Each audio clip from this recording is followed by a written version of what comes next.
let's just chat because otherwise, I want to keep Yeah. chatting, but we might as well just start recording.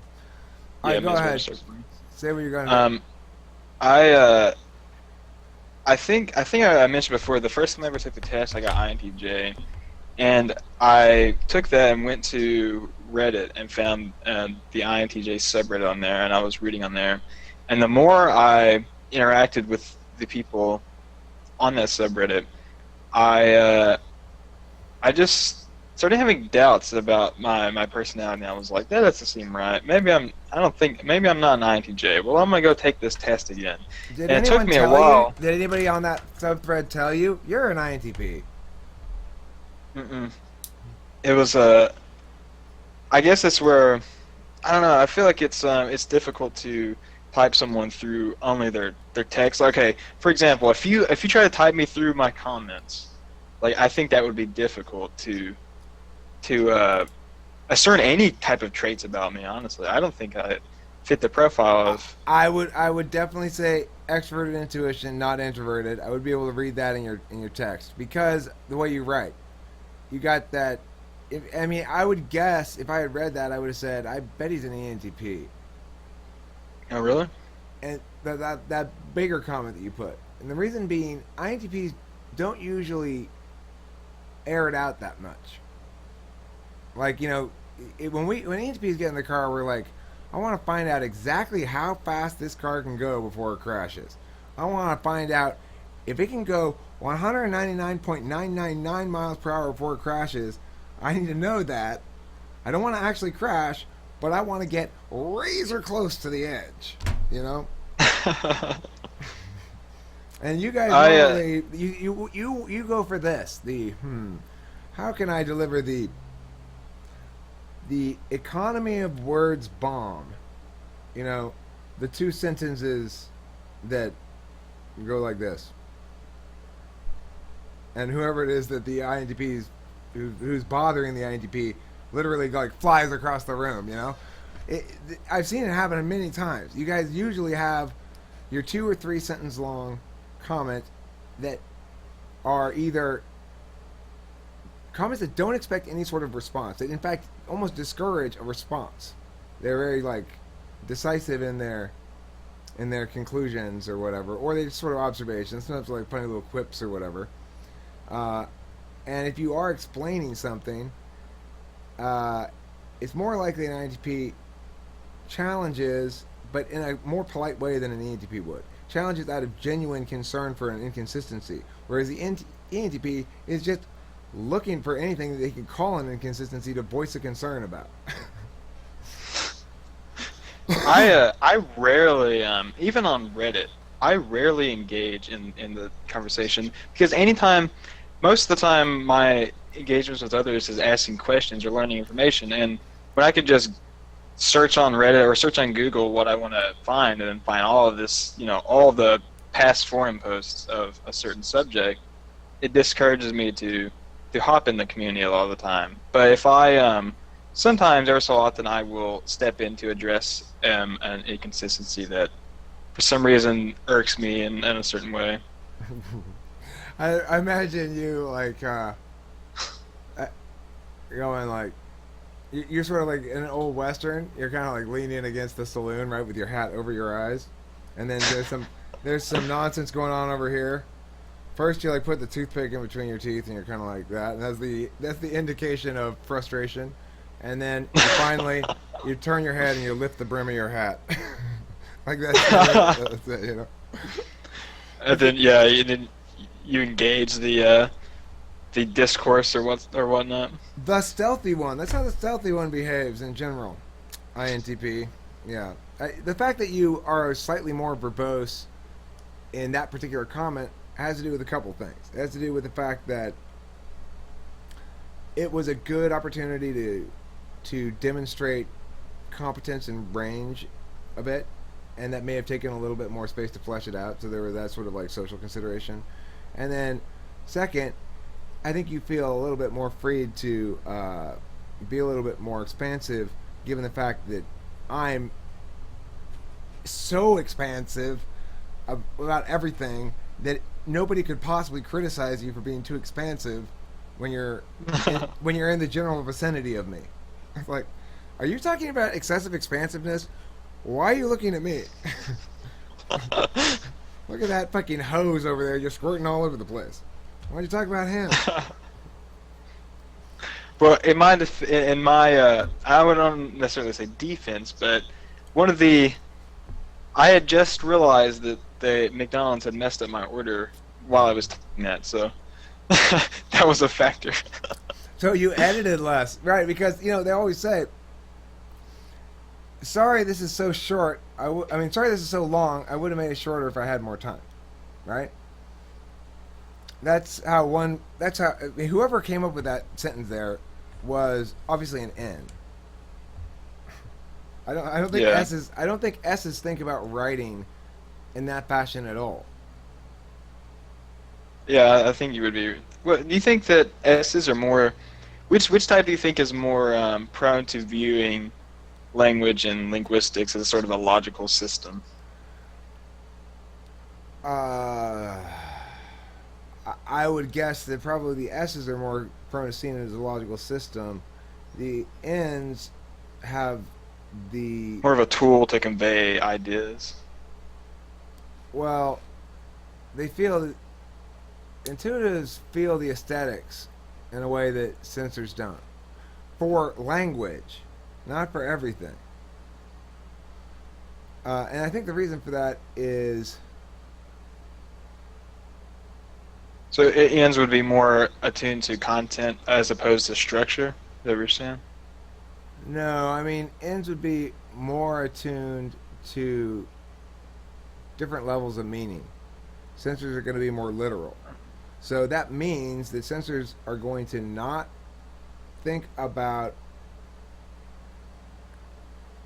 they're going to express themselves in sentences that are painted in blue and orange, not being aware that the ends are seeing sky blue, azure, azul, and then dark yellow, light orange, tangerine, and then whatever else, right? We're seeing all this fucking additional levels of meaning that may or may not be there. And one of the levels of meaning that we're processing is to what extent is this other person aware of all the levels of meaning that he's conveying to an intuitive? Hmm. Yeah, I could see that.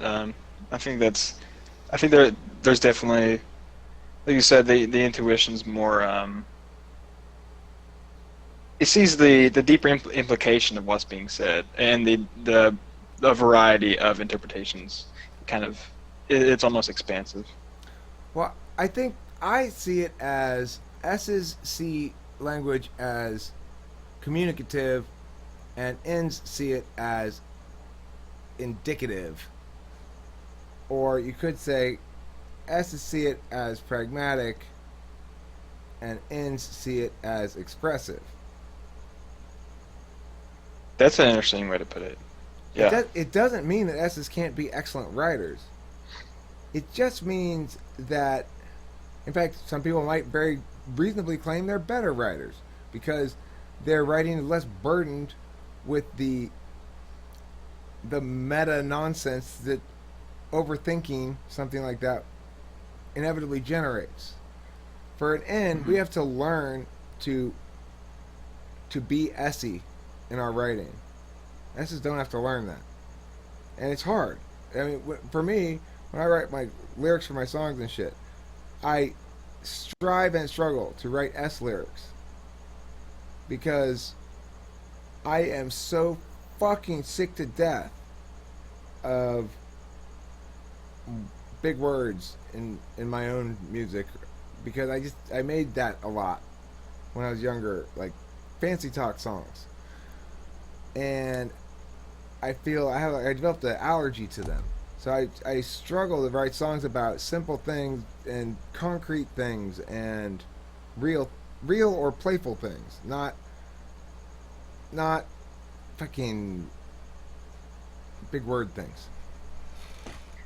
I struggle to write lyrics in general, but I struggle to convey emotion through lyrics. That's something that it's hard for me to accomplish. It's hard for me to. I guess it's the FI being so far down in my function stack where I can't. It just feels wrong to me, or it just feels too unusual and uncomfortable to put my feelings into lyrics. Mostly because it's hard for me to be aware of my feelings. I, But I would uh, argue that FE is the thing that would be good at putting feelings into lyrics. FI would be good at conveying feelings not through the words but through your physical expressiveness. I can see that. Yeah. So like if I make a song sad or happy with the same melody and the same la la la la la words, I could sing it. I could show you with my voice and face and other stuff somehow naturally that I'm sad while singing this song, basically, and convey you the sadness of the song through that vehicle. Then that would be FI. Whereas FE would be being good at conveying emotions in lyrics. I think you could be really good at it, I'm sure, but as T Doms, I mean, as a T Dom, you just you're just like, oh my god, though that's so fucking awkward and banal. Yeah, that's how I feel when I try to put any emotions into lyrics. How am I gonna pull this off in some way that's not totally fucking dorky? Oh my Well, I god. can write really emotional melodies, Uh but huh. but when Not it comes to like actually vocalizing the the the emotions that go with those melodies, then that's when the issue arises. well. I would argue that your ability to write very emotional melodies. It's interesting you say emotional melodies and you think of them in terms of that unit. Uh, that would probably be your shadow function Fi, which is much more active for you than it is for me. For me, it's the enemy, whereas your enemy is Se. But your pretty much friend, but just not quite conscious friend, is is Fi. You don't not get along with it because it's your eighth function. For me, my eighth function is Se, and I don't not get along with it. On the other hand, I do not get along with Fi, and by this model, you should not get along with Se, which is to say, when you told me that you went to go to that martial arts thing, it surprised me because stereotypically, according to Socionics model, you should be sort of actively scoldy about physical stuff. Oh, I am. Oh, I you are? am. I really am. Well, it's not that I see the benefit of it, but I I will fight to the death before I do someone's grunt work, basically. Fuck that. I hate grunt work, man. But the jujitsu thing is it's just something I'm trying out to see if I feel some kind of exercise is important, but I hate exercise. Fucking hate it. And I hate doing grunt work for people, all that shit. Yeah, so But yeah, it's funny. It's funny you think of physicality as grunt work. I don't think of it as that at all. Like physically carrying stuff and lifting stuff and painting. I actually, when I think about it, I just sort of have this neutral feeling towards it. Like, oh yeah, that's easy enough to do. I can do that. Although when I'm actually doing it, I fucking hate it too. I hate shit that's like tiring. If I'm getting like if I'm not comfortable, I start getting. If I as long as I'm still comfortable, if it's comfortable physical activity, then I have no problem. Because it's something I can multitask with. You know, I can sit there and paint the thing. I can uh, periodically push record on my phone and just sort of stand there and talk or whatever. I don't know, but it depends on the physical activity. I guess if you're carrying boxes and shit, that's annoying carrying boxes. well, I think when I relate grunt work to so my when I stayed with my dad for like a year or so, I had to do all the like mowing the lawn, working in his garden, planting shit. Fuck that, dude. I hate all that shit. And I would stay up like till like 5 a.m. or so, reading about shit. and then he wakes me up at like 7:30 a.m. Like, time to get to work, boy. Like, fuck. Dude, you you have such a cinematic love story. You know, it's so fucking Goodwill Hunting-ish and stuff, like made for TV movie. Except I don't get the sense that you come from like the poor ghetto of Kentucky or something. But yeah, other than that, it's because your whole community is so much more concrete than you. Yeah, it's I don't know. I feel like every fucking teenager says they don't fit in, but I feel like in my case, I legitimately do not fit in my area. I fucking believe you. I totally believe that to be the case. I would be stunned to go to Kentucky and walk into like Lynchville, Kentucky, someplace like that, right? Oh god. Where they have a statue celebrating the town history of having the most lynchings in all of the South or something. And Oh my god. and you walk into the town diner, and everybody in there is discussing, whether or not altruism or egoism subsumes the other. I would totally expect that to happen. Yo, Carl, you hear about the subsumption of time by space? You done talk about that now? Yeah, it's so strange, man. Like, I really don't understand. I mean, I'm glad I turned out the way I did. Some days. Is it all Or some days. internet? Is that how you actually learn shit though? Because it's one thing to be smart and to be able to learn shit and know shit. I can guarantee you, your school teachers weren't saying, "All right, now let's go on to theories of truth. Now let's go on to whatever," right? Yeah, yeah, they were none of that shit. So This public school system here, at least the one I went to, I can't speak for all of them, obviously, but the one I went to, which I guess I won't name, but garbage. Complete fucking trash. I mean, it's just pathetic. But I would like to I think the internet is definitely the biggest factor in how I turned out, so to speak, or how I'm still turning out. But I would like to think that if I was born in the fucking 1920s or some shit, that I would have gravitated toward a library or something, and I still would have sought out the information that I'm interested in now just through I still would have had the same imperative, so to speak, but through different mediums. At least I would like to think that. well, you probably are absolutely right. And in fact, history's littered with books by authors who tell the story of basically, dealing with their own intellectualism in an anti-intellectual setting by utilizing books to get away. And that in fact, it was a fairly common theme, I think, in literature back before the internet. The the power of accessing some outside information source would always, of course, be this analog process of, ride your horse down to the book bucket. the previous, in the days before libraries, they just had a big bucket in the middle of town. Everyone would throw the book in there. The book bucket. My dad has a pretty funny quote where let's see, let me, so I don't paraphrase it. Oh, no, it's going to be paraphrased for sure, but it's something along the lines of, or something about how the only time a man reads is on the toilet because that's any other time he feels guilty or some shit like that. And I'm just like, you feel guilty when you read? Like, it's like, what the fuck? It makes perfect sense to a censor because that's time that they're not getting anything useful done.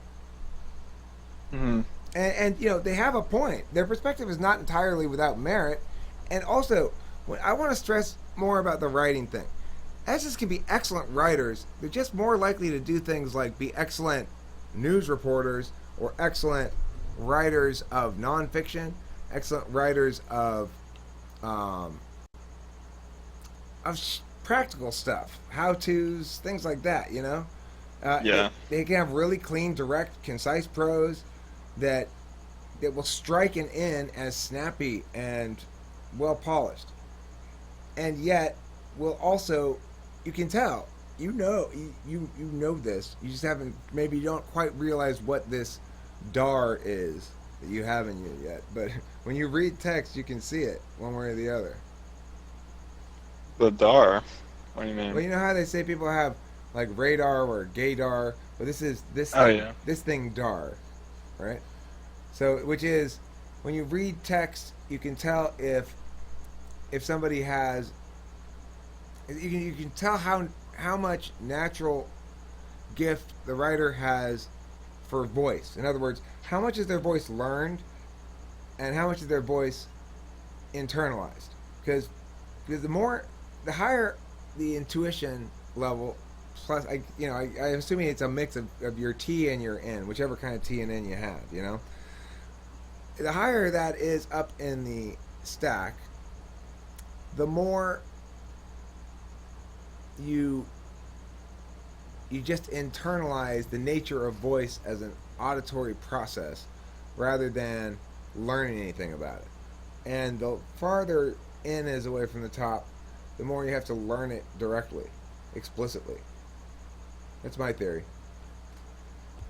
I could see that.